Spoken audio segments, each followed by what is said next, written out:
La reina quedó embarazada del apache esclavo y todo cambió para siempre. Las campanas del fuerte sonaron 3 veces al amanecer. Era la señal habitual de vigilancia, pero esa mañana, el sonido traía un eco diferente. Algo vibraba en el aire, como si las paredes de piedra supieran que el orden establecido estaba a punto de resquebrajarse. Isabella Artfield, la reina del territorio colonial de San Telmo, se asomó al ventanal de su cámara con una mano sobre el vientre. Nadie más lo sabía aún, pero dentro de ella latía una vida que no debía existir. Un hijo, de sangre apache. Había conocido a Toi hacía casi un año, cuando lo trajeron encadenado tras una escaramuza en las montañas Chiricahua. Sus ojos no pidieron clemencia. Tampoco hablaron. Solo la miraron con una mezcla de desprecio y algo que ella, en el fondo, supo leer: libertad. Lo asignaron al cuidado de los caballos reales, lejos de los ojos del pueblo. Pero Isabella, inquieta, comenzó a visitarlo bajo pretextos tontos. La yegua está inquieta. Quiero aprender a montar como lo hacen en las praderas. Necesito hablar con alguien que no mienta. Día tras día, palabra tras palabra, el silencio entre ambos comenzó a ceder. Al principio, Tui solo respondía con gestos, pero pronto sus manos comenzaron a mostrar historias. Cicatrices, líneas en la tierra, símbolos con piedras. Y ella, sin entender del todo, comprendía. Porque no hablaban en el idioma de los colonos, hablaban en el lenguaje de la soledad compartida. Una noche de lluvia, cuando las hogueras parecían llorar y el viento golpeaba como un lamento antiguo, ella lo buscó en las caballerizas. Sin escolta, sin excusas. El barro los unió a los dos, y esa noche, todo cambió para siempre. El fruto de ese encuentro crecía ahora en su vientre, y aunque trataba de disimularlo, su doncella, Anita del Río, lo había notado. ¿Se siente bien, mi reina?, preguntó, tendiéndole una copa de infusión. Isabella sostuvo su mirada. Anita era de pocas palabras, pero sus ojos sabían demasiado. Lo que Isabella no sabía era que la sangre que la joven llevaba en sus venas era también apache. Anita había crecido en los pasillos del fuerte, sirviendo desde niña. Pero cada luna llena, su abuela le hablaba en susurros de una tierra libre, de colinas rojas y cantos de fuego. Sabía lo que significaba ese embarazo y lo que desataría. Mientras tanto, el capitán Marcus Grint observaba desde las sombras. Había amado a Isabella desde que ella tenía apenas 15 años, cuando fue nombrado protector del trono. Pero su amor no era tierno, era posesivo, inflamado de un deber distorsionado. La veía cambiar, su piel más encendida, su mirada más distante. Y aunque no tenía pruebas, algo dentro de él ardía con la sospecha. Una noche, lo confirmó. Vio a Isabella salir de sus aposentos en silencio, envuelta en un manto oscuro, y la siguió hasta los establos. Allí, entre heno y penumbra, la vio acariciar el rostro de Toi.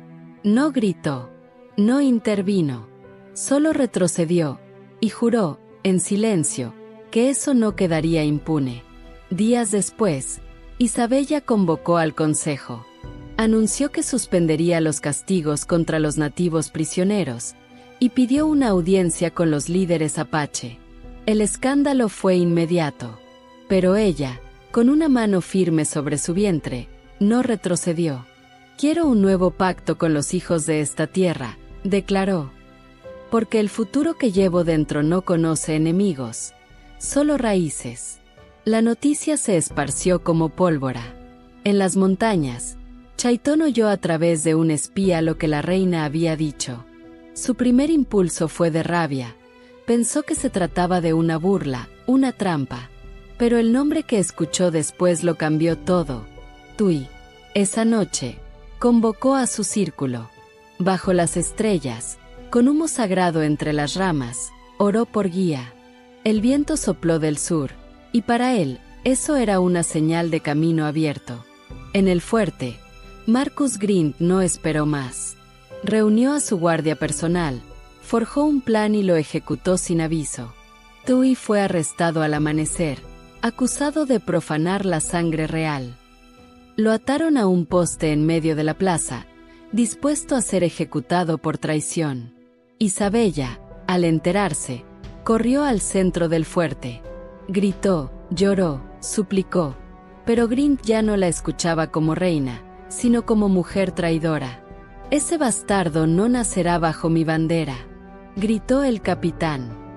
«Y tú, Isabella, has perdido tu corona».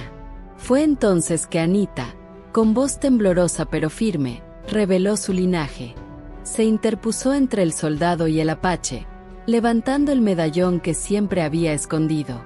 Era un talismán de su clan, y la marca del pacto antiguo. Grint dudó. Solo por un segundo. Pero no lo suficiente. Una flecha silbó en el aire, y atravesó su cuello. Desde las colinas, Chaitón y su grupo habían llegado. Entraron al fuerte como sombras. El caos estalló. Soldados gritaban, mujeres huían, el cielo se teñía de rojo. Isabella, protegida por Anita, corrió hacia Tui. Lo desató con sus propias manos, mientras el fuego comenzaba a devorar los establos. «¿Estás bien?», susurró, tocando su rostro lleno de sangre seca. «Ahora sí», respondió él, y por primera vez, la besó ante todos. La batalla duró poco. Los colonos, desorganizados, cedieron ante la precisión apache. El fuerte quedó en ruinas, y los sobrevivientes huyeron al este. Días después, en una cueva sagrada entre cactus y cantos ancestrales, Isabella dio a luz a un niño de piel cobriza y ojos dorados. Lo nombraron Turián, que en lengua apache significa el que une dos tierras. Ella renunció a su título. Eligió quedarse con Tauí y su pueblo, aprendiendo un nuevo idioma, otra forma de amar, sin tronos ni cadenas. Y aunque el mundo más allá de las montañas los recordaba como una traición, para quienes vivieron esa historia, fue el nacimiento de algo más fuerte que cualquier imperio. Una verdad que no se puede conquistar. La luna se alzaba sobre las montañas de piedra roja, como un ojo antiguo que todo lo veía. Han pasado 13 años desde que el fuerte de San Telmo ardió entre gritos y fuego, 13 años desde que Isabella renunció a la corona y eligió un destino imposible junto a Tauí. Turián, el hijo nacido de esa unión, corría ahora entre cactus y sombras, como un espíritu salvaje. Su risa resonaba entre los riscos, acompañado por un lobo joven que él mismo había criado. Era alto para su edad, con ojos dorados como la madre, y fuego en el pecho como el padre. Isabella lo observaba desde la entrada de su choza de adobe. Ya no vestía terciopelo ni llevaba joyas en el cabello. Sus manos estaban curtidas por el sol, y su espalda cargaba más historias que vestidos. Y sin embargo, su porte seguía siendo el de una reina, solo que ahora gobernaba desde el amor. Pero la paz era un suspiro entre tormentas. En el este, nuevos colonos empujaban hacia tierras sagradas, y los rumores de un niño mestizo de sangre real habían despertado viejas obsesiones. Algunos lo veían como una abominación, otros, como una amenaza al orden divino. Y había quienes pensaban usarlo, como un símbolo de unión para controlar ambas tierras. Marcus Grint no murió del todo aquella noche. Fue enterrado, pero la traición no dejó que su alma se apagara. Su hermano, el reverendo Josiah Grint, ahora lideraba una cruzada desde Fort Providence. Con Biblia en mano y odio en el corazón, prometía borrar la herejía de la reina caída. Mientras tanto, Turián comenzaba a hacer preguntas. Ya no le bastaban los cuentos de fuego. Quería saber por qué su madre lloraba algunas noches. Por qué su padre se encerraba a tallar lanzas con tanta rabia. Por qué Anita, que seguía con ellos como una segunda madre, siempre miraba al norte con temor. ¿Por qué no vamos a conocer mi otra tierra?, preguntó una noche, mientras observaban las estrellas desde una colina. Tauí lo miró largo rato. Luego, puso una mano sobre su pecho. Porque allá, Aún no saben que un corazón puede tener dos colores. Isabella lo miró en silencio.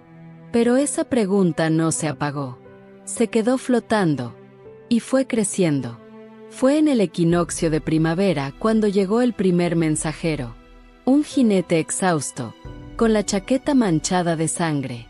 Traía un papel sellado y un mensaje urgente. El reverendo Grint marcha con una caravana armada. Busca al niño. Exige a Isabella. El consejo tribal se reunió de inmediato. Chaytón, más viejo ahora, hablaba con voz áspera y segura. Debemos esconder al niño, o preparar la guerra. No, interrumpió Isabella. No nos esconderemos más. Turián merece saber quién es. Si vienen por nosotros, no temeremos, esta vez, lucharemos por la verdad, no solo por la tierra. Tui asintió.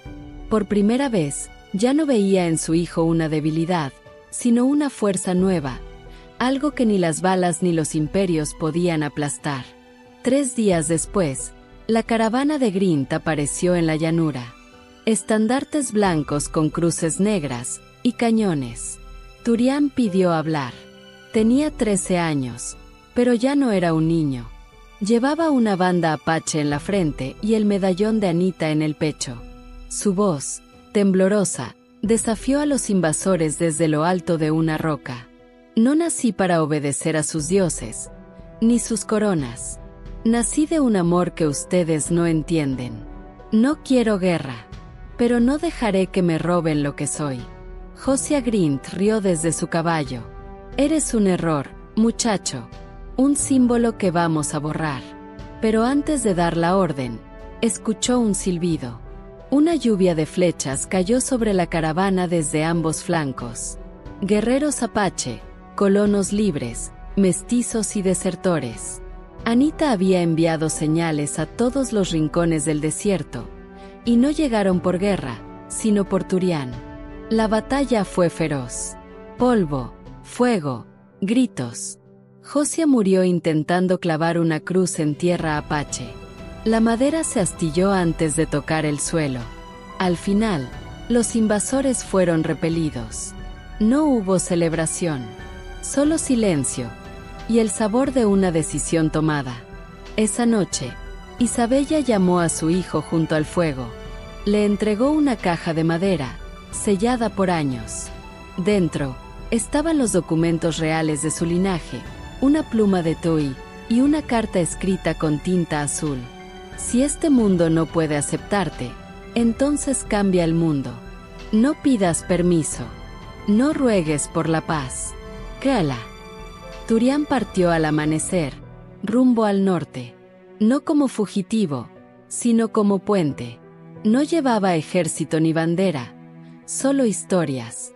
La suya, la de su madre, la de su padre, la de Anita, la de Chaytón, y la de todos los que alguna vez fueron llamados imposibles.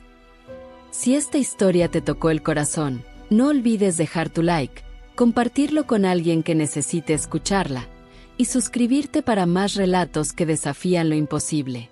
Nos vemos en la próxima historia. El bufón apache embarazó a la reina, y lo que pasó fue impactante. El eco de las carcajadas resonaba en el salón de mármol. No eran risas sinceras, sino forzadas, educadas, de esas que se dan cuando el poder exige entretenimiento.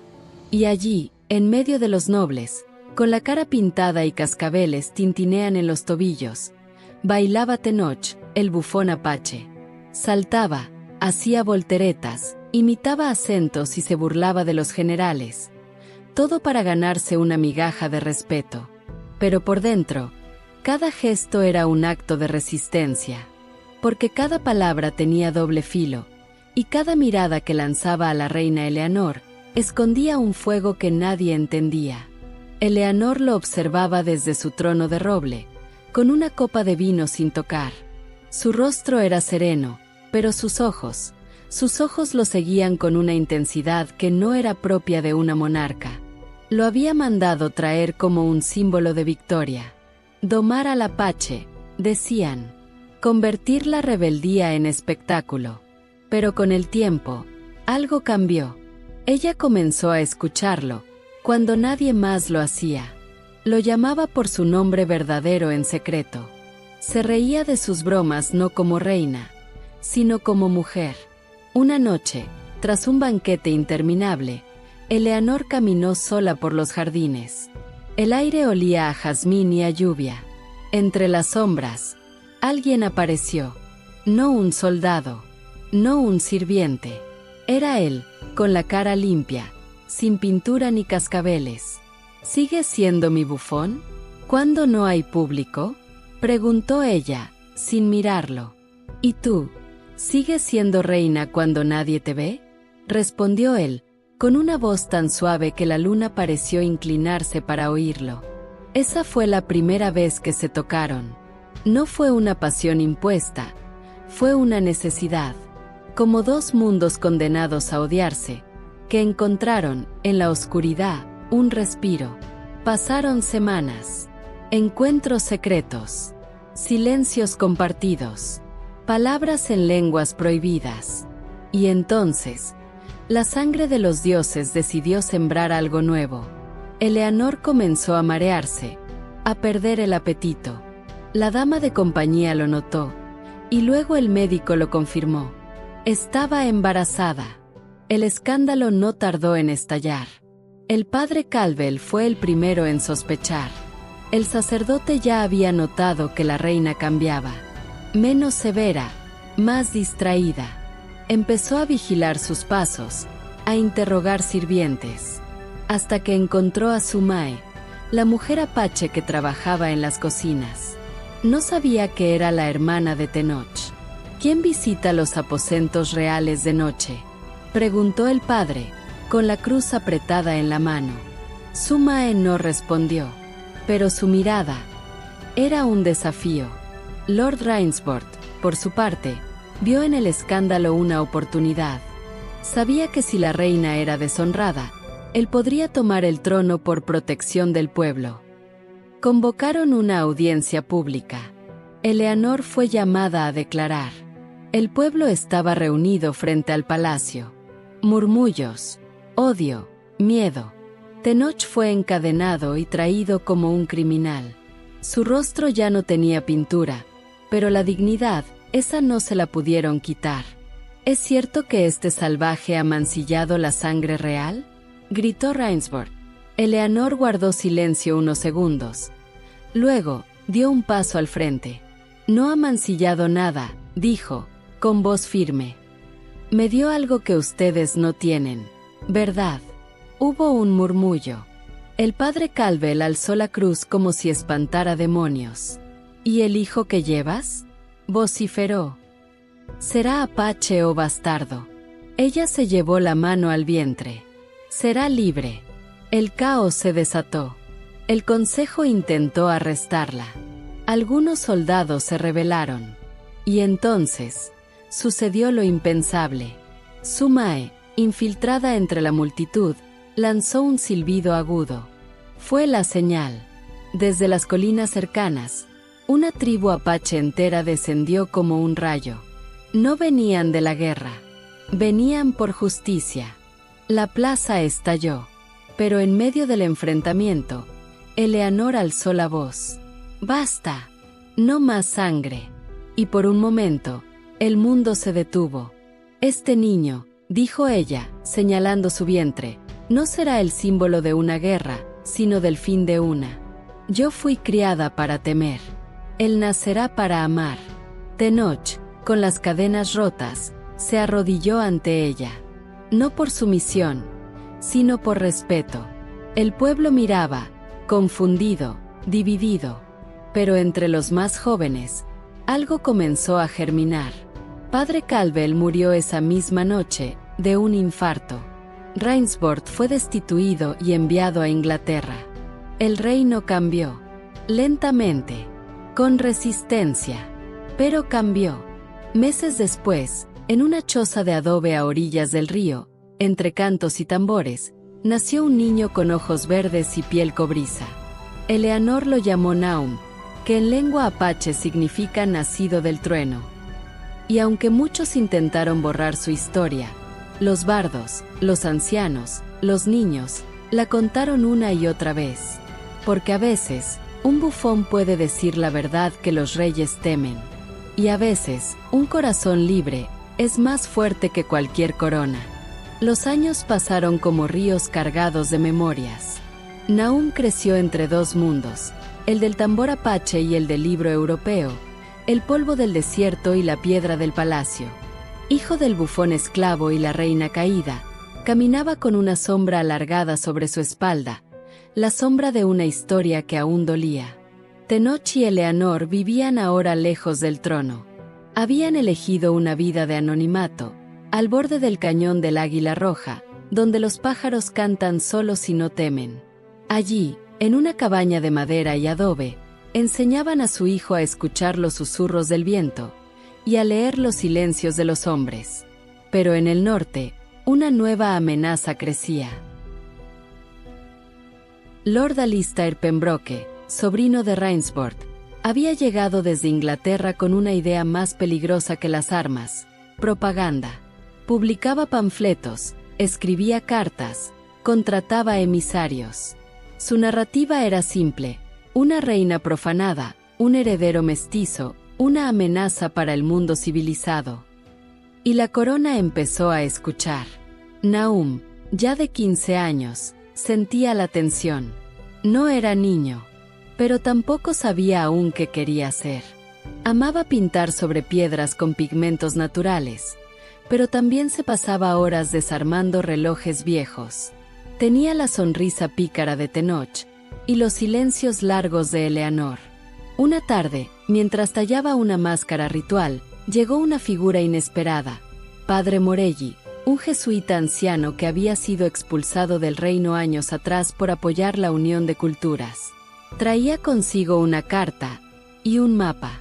La corona quiere a Nahum en la capital, dijo, sin rodeos.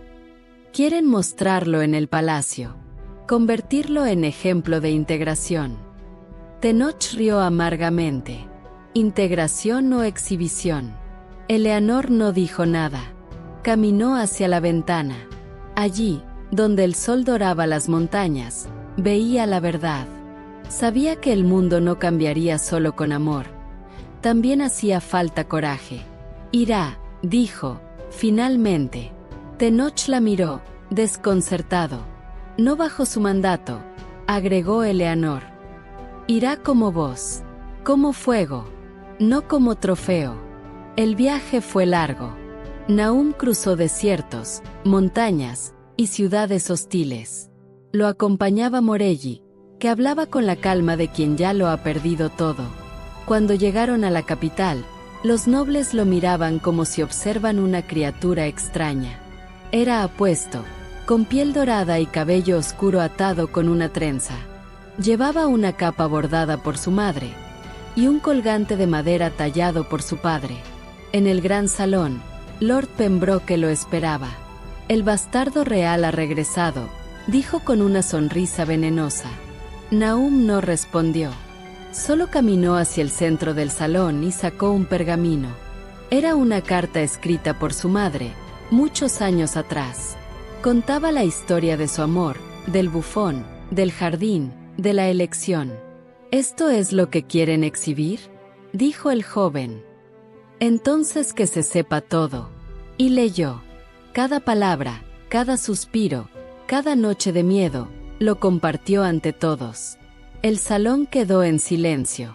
Algunos se escandalizaron, otros lloraron, y entre ellos, un grupo de jóvenes comenzó a aplaudir. Esa noche, la ciudad se dividió. Marchas a favor, gritos en contra, pintadas con el rostro de Nahum en muros antiguos. El símbolo de un tiempo nuevo. Lord Pembroke intentó arrestarlo, pero el pueblo ya no obedecía ciegamente. Eleanor, desde lejos, escribió otra carta. Mi hijo no nació para heredar mi corona. Nació para derretir y fundir en algo nuevo. Tenoch, al recibir la noticia, fue al riesgo más alto. Encendió un fuego y bailó solo, con lágrimas en los ojos y orgullo en el pecho. Nahum decidió no volver al palacio. Recorrió aldeas, fundó escuelas, enseñó a leer y a escuchar. No quiso trono, ni ejército, ni templo. Solo quería que nadie más tuviera que elegir entre su corazón y su historia.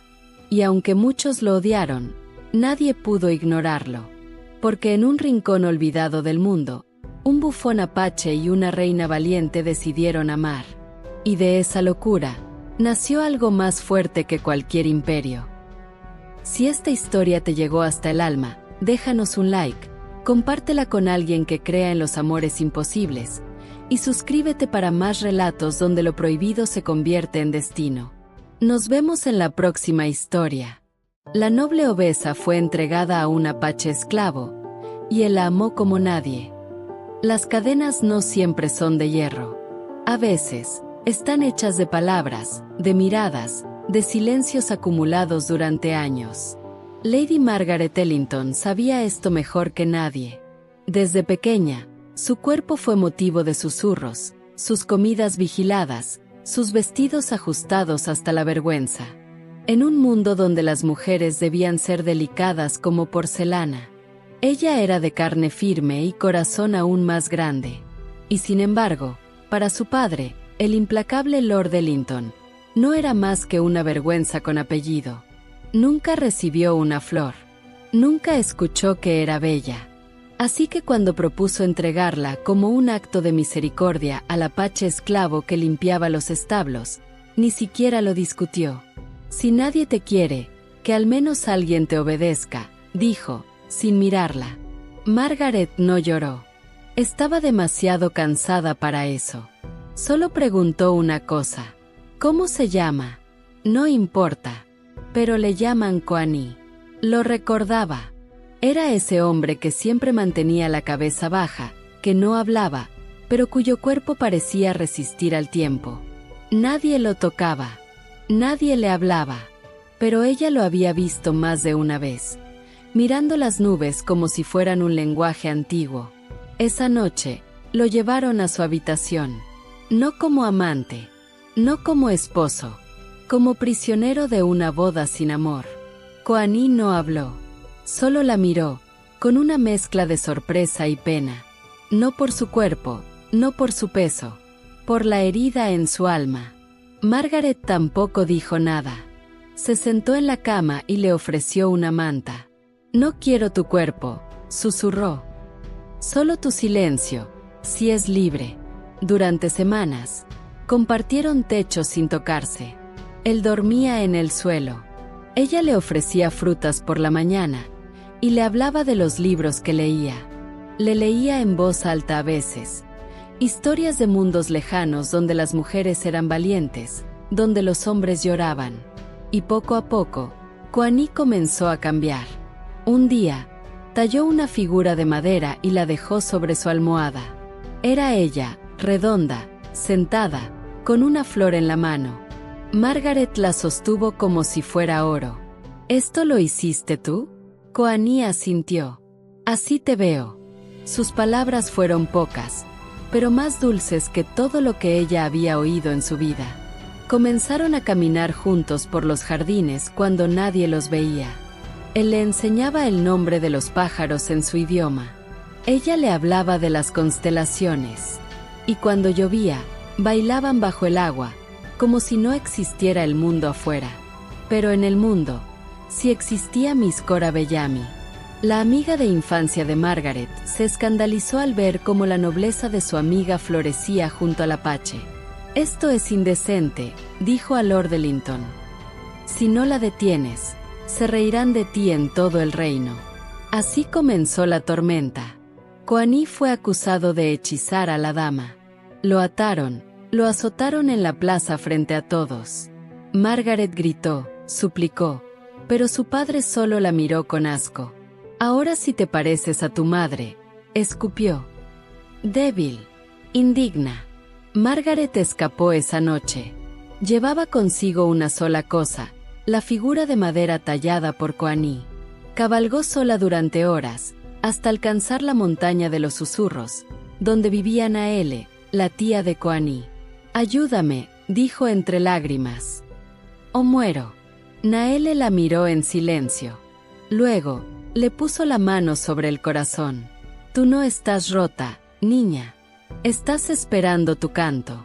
Y le enseñó a escuchar la tierra, a hablar con el fuego, a creer en su propia belleza. Cuando regresó, una semana después, no era la misma. Enfrentó a su padre frente al consejo. Con voz firme, dijo: «Me casé contigo, Koani, no por mandato, sino por elección. Y si la corona no lo acepta, entonces no me pertenece». El pueblo se dividió, pero algo en esa mujer que antes era despreciada, ahora brillaba con una fuerza que nadie esperaba. Koani fue liberado. Lord Ellington murió de una fiebre semanas después, solo y olvidado. Y Margaret construyó una escuela en las afueras, donde niñas de toda forma aprendían a caminar con la cabeza alta. Koani nunca volvió a usar cadenas. Solo collares flores cada vez que ella sonreía. Tuvieron 2 hijos. Les enseñaron a leer, a cazar y a no temer nunca al espejo. Y aunque los libros de historia callaron su historia, las montañas aún la cuentan. Dicen que hubo una dama noble que fue entregada como castigo y encontró, en un hombre roto, un amor tan grande como su alma. Los vientos del oeste soplaban con un tono distinto. No era el murmullo habitual de los álamos ni el silbido amable del polvo entre las piedras. Era un susurro antiguo, uno que traía advertencia. Habían pasado 16 años desde aquella noche en que Margaret Ellington escapó del palacio para reclamar su libertad. 16 inviernos, 2 partos, una vida sembrada en tierra apache y regada con ternura. Ella y Koani habían construido algo que ni la historia ni los hombres quisieron escribir, pero que la tierra sí recordaba.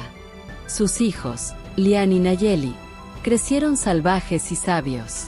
Lian, el mayor, hablaba 5 lenguas a los 12 años. Nayeli, con apenas 10, ya montaba a caballo como el viento y pintaba símbolos en las rocas, como si hablara con los espíritus. Margaret, ahora con canas brillantes en las sienes, caminaba erguida como nunca antes. Había fundado una pequeña escuela junto al río. Allí, hijos de colonos, mestizos y nativos aprendían a leer y a mirar al otro sin miedo. Koani, en cambio, se había vuelto más silencioso. No por tristeza, sino por sabiduría. Tallaba en madera, cazaba con respeto, y por las noches contaba historias que no estaban en libros. Pero el mundo exterior aún no estaba listo para lo que habían creado. Desde el norte llegó una nueva autoridad, el gobernador Harold Mace, un hombre con sonrisa de mármol y palabras suaves como cuchillas. Bajo su mandato, las familias cruzadas debían ser registradas, supervisadas, evaluadas. Para asegurar el orden y la identidad, dijo ante una asamblea: «No es discriminación, es preservación». Los susurros de Margaret llegaron a sus oídos. ¿Una noble unida a un apache, y ahora enseña a nuestros hijos? La citaron a declarar. Pero esta vez, no fue sola. Entró al palacio con su hija Nayeli a un lado, y Koani del otro. Vestía un vestido de algodón crudo, sin joyas. Su sombra era más alta que la de cualquier uniforme. «¿Cuál es el crimen?», preguntó Margaret, sin saludar. El gobernador se levantó. «Usted altera el equilibrio natural. Sus hijos no tienen patria clara. Usted no debería haber sobrevivido al exilio». Ella sonrió, sin miedo. «Yo no sobreviví, florecí». Afuera, una multitud comenzaba a reunirse. Algunos con carteles, otros con piedras. Esa noche, cuando regresaron a su hogar, encontraron las paredes pintadas con insultos. «Bestias», «vergüenza real», «paganos». Koani no dijo nada, pero su hijo Lian, de 16, sí habló por primera vez con rabia. «¿Por qué no peleamos?». Margaret lo abrazó. porque lo que construimos no es para aplastar al otro, es para mostrarle otra forma de existir. Pero sabían que la violencia se acercaba. Y fue Nayeli, la pequeña artista, quien tuvo la idea. Durante una semana, reunió a niños de todas las razas, clases y edades. Con pinceles y carbón, pintaron un mural gigantesco en la pared del pueblo. Una madre de cuerpo redondo con los brazos abiertos, rodeada de niños de 1000 colores. A un lado, un hombre de piel cobriza sostenía una flor. Y arriba, el cielo estrellado. Era su historia, su familia, su verdad. El gobernador la mandó destruir. Pero antes de que lo hicieran, alguien la dibujó en un papel y la replicó en otros muros. En aldeas, en escuelas, en túneles. Una imagen que ya no podían borrar. Cuando llegaron a arrestar a Margaret, el pueblo se levantó. Esta vez, no solo los mestizos, también los colonos. Porque después de tantos años, esa mujer, con su cuerpo imperfecto y su voz suave, se había vuelto una madre para todos. El gobernador cayó por presión popular meses después. Un nuevo consejo, más justo, fue elegido. Y aunque los libros no lo escriben con tinta, se dice que aquella revolución de colores y palabras comenzó con una mujer que fue entregada como castigo y transformó su humillación en semilla. Koani vivió hasta viejo. Murió en paz, junto al río, con su nieta en brazos. Margaret sobrevivió 5 inviernos más.